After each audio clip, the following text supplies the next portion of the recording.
தளபதி விஜய் தமிழக வெற்றிக் கழகம் கட்சியை ஆரம்பித்து முழுநேர அரசியல்வாதியான நிலையில் சினிமாவிலிருந்து விலக இருப்பதாக அறிவித்தார். ஆதலால் தளபதி விஜய் தனது கடைசி படமான தளபதி 69 படத்தில் நடித்து வருகிறார். இந்நிலையில் 76வது குடியரசு தினத்தை முன்னிட்டு தளபதி 69 படத்தின் டைட்டில் மற்றும் ஃபர்ஸ்ட் லுக் போஸ்டர் வெளியானது.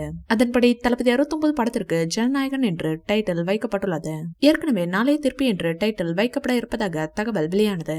இந்நிலையில்தான் தளபதி 69 படத்திற்கு ஜனநாயகன் என்று டைட்டில் வைக்கப்பட்டது. இயக்குனர் H. வினோத் தளபதி விஜய், பாபி தியோல், பிரகாஷ் ராஜ், கௌதம் மேனன், பூஜா ஹெக்டே, வரலட்சுமி சரத்குமார், மம்தா பைஜு, மோனிஷா பிளெஸி ஆகியோர் பலர் நடித்து வருகின்றனர். கேவிஎன் புரொடக்ஷன் நிறுவனம் தயாரிப்பில் உருவாகி வரும் இந்த படத்திற்கு அனிருத் இசையமைத்துள்ளார். ஜனநாயகன் படத்தின் படப்பிடிப்பு ஏப்ரல் மாதத்தில் முடிக்கப்பட்டு அக்டோபர் 2025 மாதம் திரைக்கு வரும் என்று அறிவிக்கப்பட்டது. இந்த படத்தில் முழுக்க முழுக்க அரசியல் பத்தி வருவதால் அதிலும் வினோத் தற்போது ஆளும் கட்சியான திமுகவை அட்டாக் செய்யும் வகையில் பலவிதமான வசனங்களும் காட்சிகளும் வைத்துள்ளாராம்.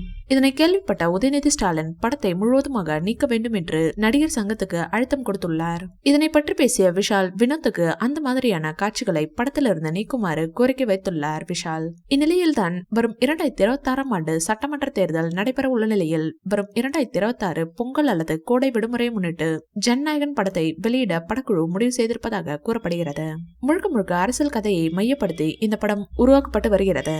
இது தளபதி விஜயின் கடைசி படம் என்பதால் எந்த குறையும் வந்துவிடக் கூடாது என்பதற்காக ஒவ்வொரு காட்சியையும் பார்த்து எடுத்து வருகிறார்களாம். இந்நிலையில்தான் ஜனநாயகன் படம் குறித்து தளபதி விஜய் போட்ட கண்டிஷன் குறித்து இயக்குனர் H. வினோத் கூறியது இப்போது வைரலாகி வருகிறது. இந்த படம் 200% தளபதி விஜய்க்கான படமாக இருக்கும். அனைத்து தரப்பு ஆடியன்ஸ் பார்க்கும் வகையில் இந்த படம் இருக்குமாம்.